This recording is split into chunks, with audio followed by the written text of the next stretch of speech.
مجھے والد صاحب میرے والد صاحب مجھ پر بہت غصہ کرتے ہیں، چھوٹی چھوٹی باتوں پر مجھ سے ان کی بد اخلاقی ہو جاتی ہے، کوئی گناہ تو نہیں، اللہ سے معافی مانگنی پڑتی ہے۔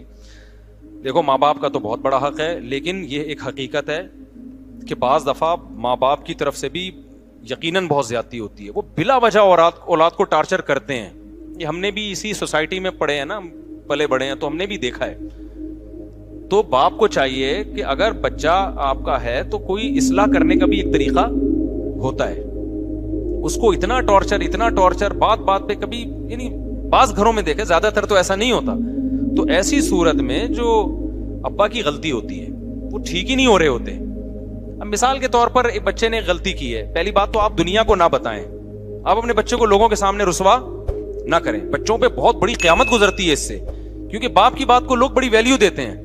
اب بچہ سنتا ہے یار میرا ابا ہی میری عزت نہیں کروا رہا لوگوں کے سامنے، تو اس سے شیطان کو بچے کو باپ کے خلاف ورغلانے کا موقع ملتا ہے۔ تو باپ کو کبھی بھی اپنے بچے کو لوگوں کے سامنے رسوا، گھر کی بات گھر کے اندر رکھو، رشتہ داروں کے ابے یہ ایسا ہے، ابے یہ یوں ہے، ابے یہ یوں ہے، تو بس سمجھ لو اب وہ بہت کم چانس ہے اس کے ٹھیک ہونے کا۔ اس کی گھر میں اس کو عزت دو، گھر میں آپ ٹھیک ہے اس کو سمجھاؤ، ڈانٹو، بعض دفعہ تانے بھی دینے پڑتے ہیں، لان تان بھی کرنی پڑتی ہے، ایسے ایسے مارکیٹ میں اولاد بھی تو عجیب عجیب ٹائپ کی آ رہی ہے۔ دوسری بات یہ کہ باپ کو بھی چاہیے اصلاح کے جذبے سے کوئی بات بتائے نا، اصلاح کے جذبے سے۔ میں آپ کو اپنا بتاؤں، میرے ماشاءاللہ ابھی تو یاد نہیں رہتا، 16-17 جو بھی ہے حساب کتاب، سوتےلے ووتےلے ملا کے تھوڑا سا کنفیوژن ہو جاتی ہے کہ ٹوٹل کتنے بن رہے ہیں، خیر۔ تو اب ان میں بہت سے بڑے بھی ہو گئے ہیں۔ میں نے زندگی میں، یعنی میرے 20 سال تو میرے خیال ہو گئے ہوں گے میرے جب سے بچے پیدا ہونا شروع ہوئے تھے، تو کچھ بچے شادی بھی ہوگی، میری بیٹیوں کی بھی شادی ہو گئی۔ میں نے اس 20 سال کے عرصے میں اپنے بچوں کو شاید 2 دفعہ پوری زندگی میں کسی بچے پہ ہاتھ اٹھایا ہو، وہ بھی 1 یا 2 تھپڑ، یا بہت زیادہ 3 تھپڑ سے زیادہ نہیں مارا ہوگا، وہ بھی نماز نہ پڑھنے پر۔ سمجھ میں آ رہی بات؟ اور ایک بچے کے میں نے 2-3 تھپڑ مارے تھے، وہ بالکل بھی اسکول نہیں جا رہا تھا، جب اسکول کا موقع آتا نا وہ ایسے بن جاتا جیسے اس پہ پتہ نہیں کوئی دجال نکل آیا ہے، دجال کہیں سے دریافت ہو گیا، اور یہ اس کی ٹینشن میں، نہ ٹیوشن پڑھ کے دے رہا، نہ یہ ان کا استاذ بھی یہی بیٹھے ہوئے۔ تو جب بہت زیادہ ہو گئی پھر بھی میں نے کہا نہیں بھائی آرام سے چلا جائے گا۔ گھر والوں نے کہا بھائی تھوڑا سختی کریں، تو روزانہ اسکول نہیں جا رہا ہے، پڑھ کے ہی نہیں دے رہا۔ پھر مجھے اپنا زمانہ یاد آیا کہ میں بھی نہیں جاتا تھا، تو ابا نے ایک دفعہ طبیعت سے اگلے پچھلے گناہ میرے معاف کر دیے تھے، تو اگلے دن سے جانا شروع ہو گیا تھا میں، ٹھیک ہے نا۔ مجھے وہ واقعہ یاد آ رہا، لیکن میں نے کہا نہیں، بچوں پہ ہاتھ نہیں اٹھتا یار، بچے ایسے پیارے ہوتے ہیں، ایسے معصوم ہوتے ہیں، تو دل ہی نہیں چاہتا ان کو یار، ان کی کیا، وہ تو غلطی بھی کر رہے ہیں تو ہمیں تو اس پہ بھی ہنسی آ رہی ہوتی ہے۔ صبح جب اٹھتا تھا نا ایسے جیسے قبر سے کسی مردے کو اکھاڑ رہے ہو، مجھے ہنسی آتی تھی اس پہ کہ یار اس پہ موت آ رہی ہے۔ ادھر ابا کے بیانات ہو رہے ہیں، فجر کی نماز، تکبیر، اور بچے کی حالت کیا ہے، اس کو اٹھا رہے ہیں تو ایسے لگ رہا ہے جیسے پتہ نہیں اس کو یہ ہو رہا ہے میں ابا کے گھر میں پیدا کیوں ہو گیا کہ مجھے فجر پڑھنی پڑ رہی ہے۔ تو اب 8-9 سال اس کی عمر تھی، تو زیادہ ہو گیا۔ پھر میں نے کہا یار یہ بالکل ہی اسکول نہیں جا رہا ہے، تو پھر ایک دن ہم نے طبیعت کا مطلب 4-5 تھپڑ لگائے ہوں گے، اس سے زیادہ نہیں، تو چند دن کے لیے جانا شروع ہو گیا۔ پھر وہی پوستی پن، نہیں جا رہا میں نے کہا بھاڑ میں جائے، نہیں جائے، ٹماٹر بیچے گا یہ، جاؤ، کیونکہ اب یہ تھوڑی کہ جنگلی بن جائے یار بچوں کو مار مار کے، نہیں لگ رہا ہے کہ ہر آدمی کو ہر کام کے لیے اللہ نے پیدا نہیں کیا۔ پھر اس کو حفظ میں ڈالا، حفظ ہی نہیں کر کے دے رہا۔ دوسرا بھائی ہے ماشاءاللہ ٹھکا ٹھک نکل گیا، حافظ بن گیا، تراویح پڑھائی اس دفعہ اس نے گھر میں، یہ والا پڑھ کے ہی نہیں دے رہا، جو کام بولو اس پہ پتہ نہیں۔ پھر میں نے ڈاکٹر کو بتایا، میں نے کہا کوئی سیٹنگ تو نہیں آؤٹ ہوئی بھائی اس کی، کوئی ملٹی وٹامن دی ہے اس نے، کوئی طاقت کی دوا دی۔ ابھی میرا ارادہ ہے اس کو ساری سیٹنگ کروا لوں، کوئی وٹامن شیٹامن بھی بعض دفعہ آگے پیچھے ہو جاتے ہیں بچوں کے، تو ایک ٹیسٹ کروانے کا میرا ارادہ ہے کہ لیب میں ٹیسٹ کروا دوں، کوئی کمی ہو رہی ہے۔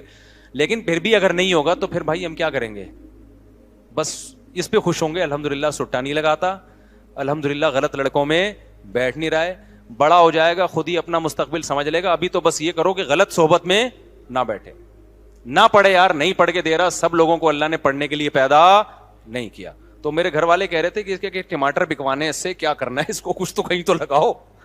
میں نے کہا مجھے لگ رہا ہے کہ میں جو بیانات میں مثال دیتا ہوں نا کہ زیادہ ٹینشن نہ لو، تو کیا ہوگا، زیادہ زیادہ ٹماٹر بیچے گا، تو وہ اللہ نے شاید سن لی ہے میری، اللہ کہہ کے سب سے پہلے تیرے اوپر فٹ کروں گا۔ تو مجھے کوئی ٹینشن نہیں ہے، میں کیوں ٹینشن لوں، میں تو یار میں جب سفر سے آتا ہوں سلام کرتا ہے، خوش ہوتا ہے، بچے تو ایسے ہی ہوتے ہیں نا, ابا کے آنے سے کھلونے, ابھی بقرعید ہے وہ شور مچا کے رکھا ہوا ہے, گائے چاہیے گائے چاہیے گائے چاہیے.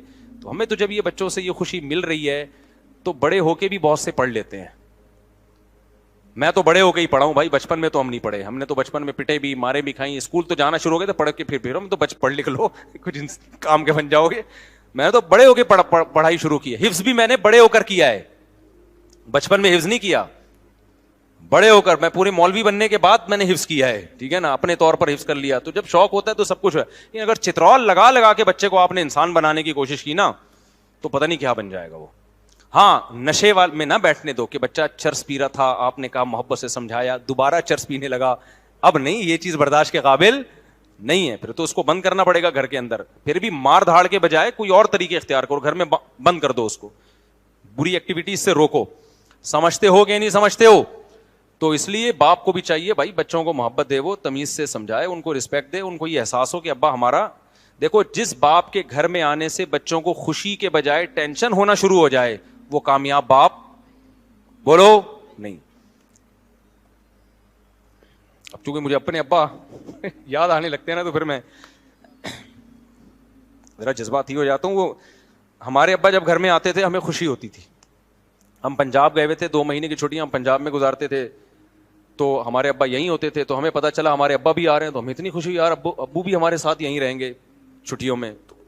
تو اگر کوئی کسی باپ کے گھر میں آنے سے بچوں کو ہو رہی ہے خوشی تو اس کا مطلب وہ ابا کیا ہے, صحیح ہے. اور جہاں بچوں کو کہ یار ابا ہے نا پھر آ رہے ہیں, ٹھیک ہے, تو یہ مطلب ہے کہ یہ ہو سکتا ہے ابا میں فالٹ ہو. بعض دفعہ اولاد میں بھی فالٹ ہوتا ہے, وہ ایسی الٹی حرکتیں کر رہے ہوتے ہیں کہ ابا آنے سے پتہ ہے کہ ڈانٹ پڑے گی, لیکن یہ ابا کے بھی تھوڑے سے فالٹ ہونے کی علامت ہے. تو بچپن سے کنٹرول کرو, بری صحبت سے بچاؤ. بچہ فطرت پہ پیدا ہوتا ہے, حدیث میں آتا ہے کل مولود یولد علی الفطرہ, ہر بچہ نیک ہی پیدا ہوتا ہے, اس کو ماحول بگاڑتا ہے. تو بچے کی تربیت کرنا کوئی مشکل کام نہیں ہے, بس بگڑنے سے بچا لو اس کو. اس کے دوستوں پہ نظر رکھو. میں اس کی نظر کوشش کرتا ہوں کہ بیٹھ کن لوگوں میں رہا ہے, ایسا نہ ہو کہ غلط لڑکوں میں بیٹھنا. اور یہ اسکول خراب کرتے ہیں. اچھے اچھے گھروں کے بچے ہم نے اسکولوں میں بگڑتے ہوئے دیکھے ہیں. اس لیے نہیں کہ اسکول ان کو بگاڑ رہا ہے, اس لیے کہ اسکول میں بعض دفعہ ان کی جو دوستیاں ہوتی ہیں وہ ایسے لڑکوں سے ہو جاتی ہیں, وہ لڑکے ان کو موبائل میں غلط چیزیں دکھا کے, نشہ اور یہ الٹی الٹی باتیں کر کے, ابے تمہارا ابا تو تمہیں کچھ کرنے نہیں دیتا, ابے تمہیں سینما گھر نہیں جانے دیتا, ابے تمہیں فلم نہیں دیکھنے دیتا. اس طرح کی باتیں نا دوست بچوں کو سکھا سکھا کے ماں باپ کے خلاف ورغلا رہے ہوتے ہیں. بلکہ ایسی باتوں سے عورتیں بعض دفعہ عورت کو شوہر کے خلاف ورغلاتی ہیں. میرے سامنے ایک طلاق کا کیس آیا, ایک میاں بیوی کی بہترین زندگی گزر رہی تھی, آسٹریلیا میں تھے وہ. شوہر آسٹریلیا سے موو کر کے, بہت پرانا قصہ ہو گیا, بہت مشکل ہے کہ اصل تک پہنچے. وہ شوہر آسٹریلیا سے موو کر کے جاب کے سلسلے میں بینکاک آ گئے. وہ بندہ کہتا ہے کہ میں نے اپنی بیوی, کہتا ہے میری بیوی کے ساتھ بہت اچھی گزر رہی تھی. تو کہتا ہے کہ میں نے کیا کیا, اپنی بیوی کو ایک درس قرآن میں بھیجنا شروع کر دیا. اب درس قرآن سے تو اور محبت پیدا ہوگی نا, لیکن الٹا کام شروع ہو گیا. کہہ رہے میری بیگم کیا ہوئی, اس کے جو تیور ہیں نا روزانہ میں نے دیکھا بدل رہے ہیں. اس کی مجھ سے وہ محبت نہیں جو پہلے تھی, اور مجھ سے مطالبہ شروع کرنے لگی آسٹریلیا رہنا ہے مجھے. تھائی لینڈ آسٹریلیا کی نسبت تو تھوڑا سا کم لیول کا ہے نا, اور مجھے یہاں نہیں رہنا, مجھے فلانی ملک میں رہنا ہے. اور یہ کہہ رہے ساری ضرورتیں پوری کر رہا ہوں. میں حیران تھا کہ درس قرآن میں جا کے بگڑ کیوں رہی ہے. پتہ یہ چلا کہ وہاں کچھ خواتین بیٹھی ہوئی ہیں جنہوں نے اس سے دوستی لگا لی ہے, اور وہ اس کو ورغلا رہی ہیں. آئی بات سمجھ میں؟ درس میں تو یہی میاں بیوی کے حقوق بیان کیے جا رہے ہیں, درس دینے والے بھی بڑے اچھے آدمی تھے, لیکن عورت کیا کر رہی ہے, وہاں کوئی فسادی عورت تھی, وہ کیا کر رہی ہے. تو بھائی تم آسٹریلیا جیسے کنٹری کو چھوڑ کر یہاں آ گئی, تمہارا دماغ خراب ہے. اب وہ بندے کی مجبوری ہے, وہ کہہ رہے ہیں آسٹریلیا کا ماحول تھائی لینڈ سے زیادہ خراب تھا ان کے بقول. وہاں بچے کے بگڑنے کا چانس, تھائی لینڈ میں گیا ہوں, دو دفعہ گیا ہوں. تھائی لینڈ میں مخصوص علاقے تو ہیں جہاں بہت زیادہ بے حیائی ہے. نارمل جو گھروں کے حالات ہیں وہ یورپ سے اچھے ہیں, یعنی بچے آرڈر پہ نہیں بگاڑے جاتے وہاں پہ. تبھی انڈیا کی بہت ساری فیملیز تھائی لینڈ موو کر گئی ہیں. تو کوئی بھی بینکاک یا تھائی لینڈ جا رہا ہو نا تو فوراً فتویٰ نہ لگا دیا کرو عیاشی کرنے جا رہا ہے. بعض دفعہ عیاشی سے بچنے کے لیے جا رہا ہوتا ہے, کیونکہ دنیا کے حالات اس سے بھی زیادہ خراب ہو چکے ہیں بہت سے علاقوں کے. کہہ رہا ہے نتیجہ کیا نکلا, اتنی تو میں اتنے مسائل ہوئے نا کہ بالآخر طلاق ہوئی ہے ہمارے درمیان. اور کہہ رہے میں یہ سوچتا تھا کہ میں نے اس کو درس قرآن میں کیوں بھیجا. تو درس قرآن نے اس کو نہیں بگاڑا, اس کو بگاڑا کس نے؟ اور پھر وہ خاتون کورٹ سے بچے بھی لے کے غائب, بیٹیاں لے کے غائب. اور وہ بیچارہ میرے پاس آ کے رو رہا تھا, کہہ رہا میرا دل چاہتا ہے میں خودکشی کر لوں, کیونکہ بیوی تو گئی, بیٹیاں بھی کس کو دی ہیں کورٹ نے. پاکستانی عدالت میں کیس چلا تھا, نیشنل یہیں کے تھے, وہ پاکستان آ گئی تھی, پھر پاکستان سے بچوں کو لے کے آسٹریلیا چلی گئی, اور پھر پتہ نہیں آسٹریلیا کے کورٹ سے کیا کیا یا پاکستان سے کیا, مجھے پورا واقعہ یاد نہیں. کہہ رہے بچوں سے بھی گیا میں, اور بیٹیاں یاد کر کے نا ڈپریشن میں. کہہ رہے میں تھائی لینڈ چھوڑ نہیں سکتا, میری جاب اس ٹائپ کی ہے کہ میں چھوڑوں گا تو میں مسائل ہو جائیں گے. تو بعض دفعہ اچھا اسکول ہے, لیکن آپ کے کلاس فیلو آپ کے بچے کو کیا کر رہے ہوتے ہیں, بچے کی کلاس فیلو بگاڑ رہے ہوتے ہیں. ابے تو اپنے ابا کی کیوں مانتا, ابے تیرے ابا نے کیا دیا. خواتین بگڑ رہی ہوتی ہیں. مجھے یاد ہے جب میں نیا اس علاقے میں آیا تو میری مالی حالت زیادہ اچھی نہیں تھی اس وقت, اچھی تھی لیکن ایسا نہیں تھا کہ کوئی ڈیفینس یا گلشن اقبال میں جو ان کا اسٹیٹس زیادہ اچھا ہے. تو میرے گھر میں ایک سیکنڈ ہینڈ فریج لے کے رکھا ہوا تھا میں نے. ایک خاتون آئی, آپ کی وائف سے ملنا ہے, آپ کی وائف سے ملنا ہے, وائف سے ملنا ہے, آئیں اور چلی گئی اور لڑوا دیا ہم دونوں کو. میں حیران ہوں یار ان کو ہو کیا گیا. وہ خاتون نے کیا ہے, میاں آپ کے ممبر پہ باتیں تو بڑی بڑی بیویوں کی حقوق کی کرتے ہیں, یہ فریج لے کے دیا ہوا ہے آپ کو. یہ بات ہوگی 2004 کی یا 3 کی, اور مسجد کا گھر تھا, مسجد والوں نے گھر دیا ہوا تھا مجھے. مسجد والے بھی آپ کو پتا ہے جو گھر دیتے ہیں نا اس میں چونا ہوتا ہے نا, کوئی یہ بھی نہیں تھا بہت ہی. وہ تو اب میں نے ریپیئر کروا کے, کچھ گھر تو اب بھی مسجد کا ہے لیکن کچھ اس کو ریپیئر کروا کے صحیح کر, تاکہ کوئی خاتون آگے لڑوائے تو نہیں کم از کم. ٹھیک ہے. تو وہ خاتون آئی. اب میرے گھر والوں سے نا میں دیکھ رہا ہوں کہ تیور ٹھیک نہیں ہے. اس کے پیچھے جب تحقیق کیے تو پتا چلا کہ وہ خاتون آئی ہیں اور بول رہی ہیں تمہارے میاں ممبر پہ تو بیویوں کے حقوق. اس وقت بھی میرے بیانات تو ہوتے تھے, یوٹیوب نہیں تھا, لیکن ویسے لوگوں میں بیانات شیئر ہوتے تھے, جاتے تھے آڈیو کے ذریعے, اور بہت سی خواتین بیان سننے آتی تھی. فریج دیکھو یہ لے کے دیا ہوا ہے, اور گھر میں صوفے دیکھو. اچھا مجھے میرا خیال ہے صوفے بھی نہیں تھے, میں نے گاؤں تکیے رکھے ہوئے تھے, جیسے پٹھان لوگ نہیں ہوتے رکھتے وہ اپنے اس میں قالین, ہم اسی پہ خوش تھے, بھائی پٹھانوں والا اسٹائل ہے بھائی. اور یہ صوفے بھی نہیں لے کے دیے ہوئے, اور یہ بھی نہیں دیا ہوا, اور وہ بھی نہیں. گھر والوں کا دماغ ایسا خراب کیا نا. پھر میں نے سمجھایا ہی ہوگا, میرا خیال ہے کہ یہ اگر یہ عورت نیک ہوتی تو یہ آ کے سمجھاتی کہ ماشاءاللہ بھائی فریج بھی ہے گھر میں الحمدللہ. ٹھیک ہے نا, بھلے سیکنڈ ہینڈ ہے لیکن. تو عورت کا کام آگ لگانا بھی ہے, آگ بجھانا بھی. تو وہ خواتین جو میرا بیان نہیں سن رہی, وہ فائر بریگیڈ میں جاب نہیں کر سکتی, کیونکہ ان کا کام آگ لگانا ہے, آگ بجھانا نہیں ہے. لیکن جو خواتین بیان سن رہی ہیں وہ ایسا نہیں کرتی, دیندار عورت نہیں کرتی ایسا. تو بچوں کو وہ خلاصہ یہ نکلا کہ ابا کو چاہیے بھائی بچوں کو طنز تانے نہ کیا کرو, بہت اس سے آگے معاملہ خراب چلتا ہے. اور دل پتہ نہیں کیسے چاہتا ہے, اور اولاد سے تو انسان کو ایسی محبت ہوتی ہے کہ دل ہی نہیں چاہتا اس پہ. تو میں نے زندگی میں 2 دفعہ مجھے یاد پڑتا ہے ہاتھ اٹھائے بچے پہ, اور وہ بھی ہاتھ اٹھانے کے بعد جو اس کی تلافی کی ہے, وہ تلافی ہاتھ اٹھانے سے زیادہ مہنگی پڑی ہے مجھے. ٹھیک ہے نا, کیونکہ جب ظاہر ہے ہمارے ابا یہ کرتے تھے, جب ہمیں کٹ لگاتے تھے تو پھر اس کے بعد الگ سے پروٹوکول دیتے تھے, کیونکہ جب بڑے چھوٹوں کو مارتے ہیں نا, یہ سختی کرتے ہیں, تو شیطان آ کے بجائے تربیت کرنے کے نا وہ ورغلانا شروع کر دیتا ہے. تو شیطان کا راستہ بند کرنے کے لیے پھر بڑے پر لازم ہوتا ہے کہ پھر وہ الگ سے بچے کو عزت دے, تاکہ بچے کو یہ احساس ہو کہ ہمارا باپ ہمارا دشمن نہیں ہے, اس نے ہماری اصلاح کے لیے ہاتھ اٹھایا. تو ہمارے ابا سے بھی ہم نے تو بہت ہی کٹ کھائی ہے اپنے ابا سے الحمدللہ. اس زمانے میں کٹ کا دور تھا, اب تو بچوں میں وہ فینسی قسم کی مرغی جیسے بچے پیدا ہو رہے ہیں. ہم نے تو پائپوں سے مارے کھائی ہیں, ان کو پتا ہے ہمارے ابا کتنے سخت تھے. تو پائپوں سے الحمدللہ طبیعت سے کٹے ہیں, لیکن ہمارے دل میں منفی جذبات نہیں آتے تھے. پھر ابا بعد میں بٹھا کے اتنی محبت, اور وہ پھر تھوڑا سا خرچہ پان گٹکے کا, پان گٹکا نہیں تھا, یہ نہیں خرچہ دیتے. تو جب ایسے ہو تو پھر بچے کی تلافی کرنی چاہیے, اس کو پھر کیا کرنا چاہیے, تھوڑے سے پروٹوکول بھی دیں, پیسے ویسے دے دیں تاکہ وہ خوش ہو جائے. پھر دیکھو پیسوں سے کر کیا رہا ہے, ایسا نہ ہو جا کے سٹے لگا رہا ہو دوبارہ. لیکن بہرحال اولاد پر یہی ہے کہ ابا اچھے ہوں یا ابا برے ہوں, اس نے اگر جنت کمانی ہے تو ہر قیمت پہ ابا کو برداشت کرے. ٹھیک ہے نا, وہ یہ نہ دیکھے میرے ابا مجھے محبت دے رہے ہیں یا نہیں دے رہے, وہ دیکھیں یار میرا باپ ہے, میری جنت کیا ہے,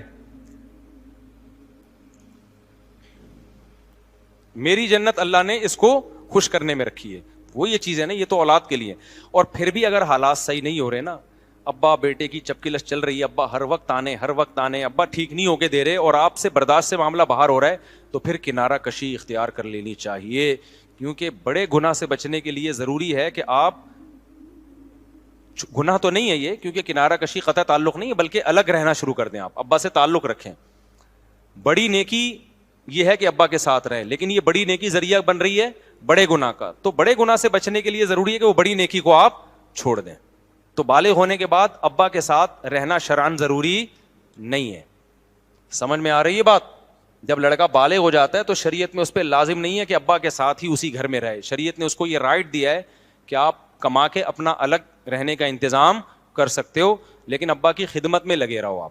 تو جب ایسے معاملات ہوتے ہیں, بہت زیادہ معاملہ خراب ہوتا ہے, تو پھر میں اولاد کو کہتا ہوں یار پھر کیونکہ روزانہ چڑچڑ پڑ سے اب بچہ بھی ڈپریشن میں جاتا ہے, پھر بدتمیزی ہوتی ہے, پھر اور لڑائیاں ہوتی ہیں, قتل و غارت تک نوبتیں پہنچ جاتی ہیں. تو پھر بیٹے کو چاہیے بھائی ابا سے کیا کر لے, کنارہ کشی اختیار کر لے, پھر ہیلو ہائی کرتا رہا کرے, ابا کی خدمت کرتا رہا کرے. لیکن 24 گھنٹے ساتھ رہنے سے محبت کم ہونے کے بجائے بڑھتی ہے. بلکہ ہر رشتہ دار میں, بعض رشتہ دار ایسے ہوتے ہیں ان کے ساتھ آپ زیادہ تعلق رکھیں گے نا تو محبت بڑھنے کے بجائے کیا ہوگی, کم ہوگی, نفرت بڑھتی ہے. تو ریزرو رہیں ان سے.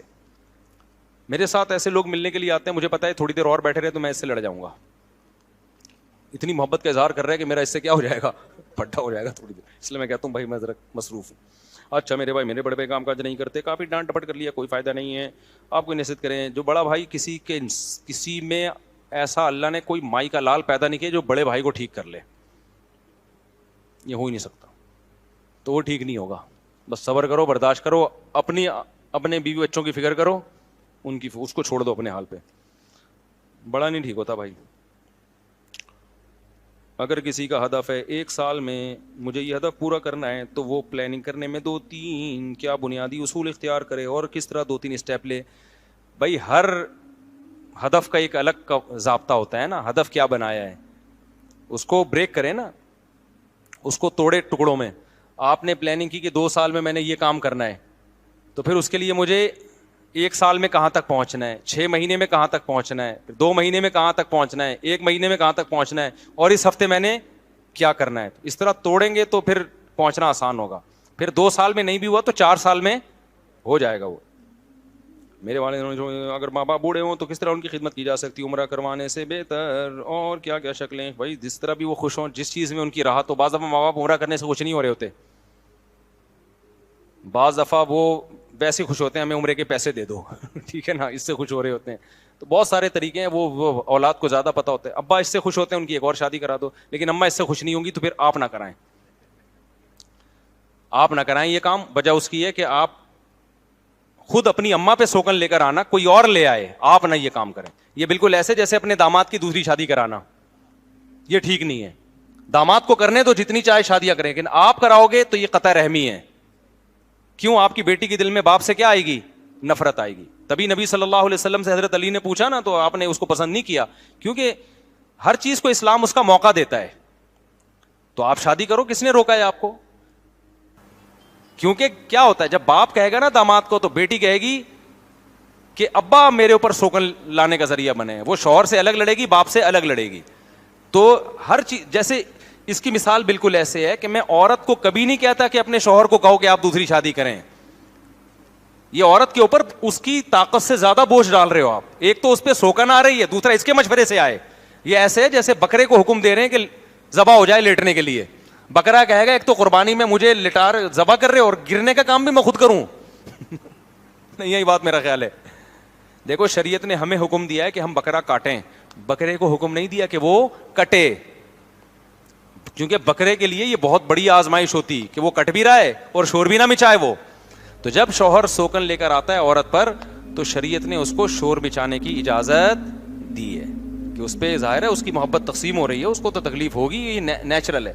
تو اس کے ریلیٹیو کو نہیں کہا کہ اس کی اپنی بیٹی کے پر سوکن لانے کا داماد کو مشورہ دیں, اپنے بہنوئی کو مشورہ دیں کہ سوکن لائے.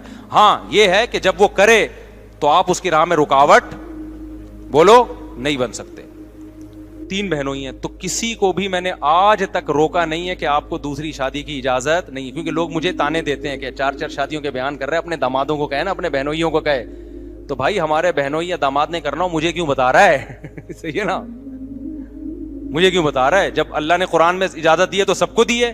باقی ہم سے یہ توقع کہ ہم اس کو مشورہ دیں گے تو یہ شریعت کے مزاج کے خلاف ہے. کرنی ہے تو بھائی بیان تو سب کے لیے ہے, جس نے کرنی ہے اپنی ذمہ داری پہ کرے. بلکہ ہمارا ناک منہ بننا بھی نیچرل ہوگا, تو آپ ہمارے ناک منہ بننے کی فکر ہی نہ کرو. کیا خیال ہے؟ ہم سے پوچھ کیوں رہا ہے بھائی وہ؟ تو یہ تو نیچرل ہے. حضرت فاطمہ پہ حضرت علی نے ارادہ کیا تو نبی صلی اللہ علیہ وسلم کو تکلیف ہوئی تھی, اور یہ تکلیف کیا ہے؟ نیچرل ہے.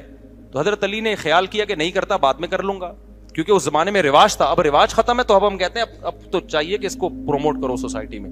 سمجھتا ہے بات کو کہ نہیں سمجھتا؟ لوگ آ رہے ہوتے ہیں, کہہ رہے ہیں میں دوسری شادی کر رہا ہوں, مفتی صاحب میرے سسر کو ترغیب دیں کہ مجھے کرنے دیں. میں کہتا ہوں بھائی, اور یہ آج بات نہیں کر رہا, جب میرے بیٹیاں نہیں تھیں اس وقت بھی میں یہ بات کرتا تھا. لوگ کیونکہ تانا دیں گے کہ اب اپنی بیٹیاں ہو گئی نا, تو اب بیان چینج ہو گیا ہے. تو جو میرے پرانے دوست ہیں, جب میری بچیاں نہیں تھیں اس وقت بھی میں یہ بات کرتا تھا کہ سسر کو کبھی میں ترغیب نہیں دوں گا کہ اپنے داماد کو حکم دے کس کا؟ دوسری شادی کا. یہ سسر کا کام نہیں ہے, کیونکہ اس کا ریلیشن کس سے؟ بیٹی سے خراب ہوگا. اس سے بیٹی کے دل میں نفرت کے جذبات پیدا ہوں گے باپ سے, کہ ابا نے ہمارے جو ہے نا, میرے باپ نے میرے شوہر کو یہ کام کروایا ہے. اور اس کی نظیر بھی ہمیں ملتی ہے. نبی صلی اللہ علیہ وسلم نے فرمایا, قرآن میں اللہ نے 2 بہنوں سے نکاح کو حرام قرار دیا ہے نا, ایک ہی ٹائم پہ آپ 2 بہنوں سے نکاح نہیں کر سکتے. اس کی وجہ نبی نے بیان کی ہے, لِأَنَّكُمْ تَقْطَعُونَ بِهِ أَرْحَامَكُمْ. آپ نے فرمایا اس سے رشتہ داری ٹوٹے گی. 2 بہنوں کی محبت سوکنوں کی نفرت میں تبدیل ہو جائے گی. تو اسلام نے آپ پر پابندی لگا دی, ایک بہن آپ کے نکاح میں, اس کے ہوتے ہوئے اس کی بہن سے آپ نکاح نہیں کر سکتے, کیونکہ بہنوں کی جو محبت ہے وہ کیا ہو جائے گی؟ وہ تبدیل. حالانکہ شادی ہو رہی ہے نا وہاں پہ, اور 4 شادیوں کی آپ کو اجازت ہے, لیکن یہاں کیوں نہیں ہے؟ اس لیے کہ اس سے جو خونی رشتہ ہے, اسلام اس کو پہلے بچانے کی فکر کر رہا ہے. سمجھتے ہو؟ تو اگر کوئی شخص اپنی بہنوئی کو خود کہے کہ تو دوسری شادی کر, اس سے بھائی اور بہن کا جو خونی رشتہ ہے اس میں درار پڑنے کا خطرہ ہے. تو پابندی تو اسلام نہیں لگا رہا, نہ سسر لگا سکتا ہے, لیکن خود وہ سسر دامادوں کو ترغیب دے یا بہنوئیوں کو ترغیب دے, اس سے جو ان کے آپس کے اولاد کے ریلیشن ہے ان میں کیا ہوگی؟ دراڑ پڑے گی. تو اسلام نے کبھی نہیں کہا کہ سسر ترغیب دے یا مرد بہنوئی کو. ہاں وہ کر رہا ہو تو آپ روک نہیں سکتے بھائی, سمجھ رہے ہو نا, آپ روک نہیں سکتے. وہ تو کوئی بھی کرے تو کوئی بھی پابندی نہیں لگا سکتا, گورنمنٹ نہیں لگا سکتی, تو سسر کہاں سے پابندی لگائے گا؟ اچھا میرے بھائی, اگر کسی نے اپنے ماں باپ یہ کیا لکھا ہوا ہے یار, اپنے ماں باپ اگلے سال آپ کو حج کراؤں گا, تو ایسے آدمی کو شروع سے کیا منصوبہ کرنا چاہیے؟ ابے حج کرانے کا ارادہ کیا ہے تو شروع سے پیسے جمع کرنے چاہیے. حج میں سب سے پہلے کیا چاہیے؟ روکڑا چاہیے. کیا مولانا یہ فرقوں کے نام لے کے نہ پوچھا کرو. دیکھو فرقوں کا نام لے لے کے رد کرنے سے لیبل یہ لگتا ہے کہ فرقہ واریت ختم ہو رہی ہے, حقیقت میں اس عمل سے فرقہ واریت بڑھتی ہے. جب آپ کہتے ہیں نا بریلوی ایسے, اہل حدیث ایسے, دیوبندی ایسے, شیعہ ایسے, فلانے ایسے, اور میں حق بیان کر رہا ہوں اور میں فرقوں ختم کر رہا ہوں, ختم نہیں ہو رہے ہوتے. اس سے کیا ہو رہے ہوتے ہیں؟ جب ممبروں پہ فرقوں کا نام لینا ختم کر دو گے تو وہ آہستہ آہستہ خود ہی کیا ہو جائیں گے؟ خود ہی ختم ہو جاتے ہیں. ان کا رہتے ہیں لیکن ان میں وہ تیزی نہیں رہتی, لوگوں میں خود بخود محبتیں ہونا شروع ہو جاتی ہیں. دنیا کمانے کے بارے میں اسلام کیا کہتا ہے؟ اسلام کیا منع کرتا ہے دولت کمانے سے؟ نہیں منع کرتا, اس پر تو 20 میرے بیانات ہیں. اسلام اس غربت کو ناپسند کرتا ہے جو آپ کے پوستی پنے کی وجہ سے ہو, سست ہونے کی وجہ سے ہو.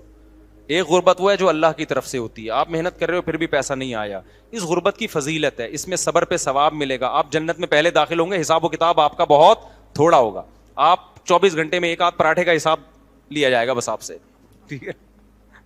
مالداروں کا حساب بہت لمبا چوڑا ہوگا, کہاں سے آیا پیسہ, پہلے تو یہ پتا, اتنا آ کیسے گیا, پھر کہاں خرچ کیا. تو یہ دونوں جواب میں ٹائم لگے گا. اور غریب آدمی کہے گا اللہ آیا ہی نہیں تو خرچ کیا ہے, جو ہوا میرے اوپر ہی ہوا خرچ, لوگوں نے مجھے الٹا دیا ہے, تو جس نے دیا ہے اس سے پوچھ کہ کیوں دیا.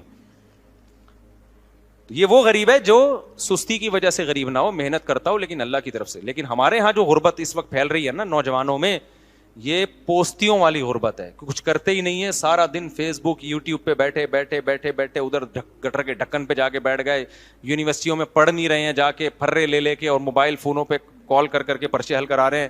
اس کے بعد جب روزگار نہیں ملتا تو پھر پریشان ہے یار, بے روزگاری بہت زیادہ بڑھ گئی ہے. میں آپ کو بتاؤں پاکستان میں کیسے ہی برے حالات ہو لیکن جو محنت کر رہا ہے نا اس کو مل رہا ہے، الحمدللہ محنت کرنے والے کو مل رہا ہے.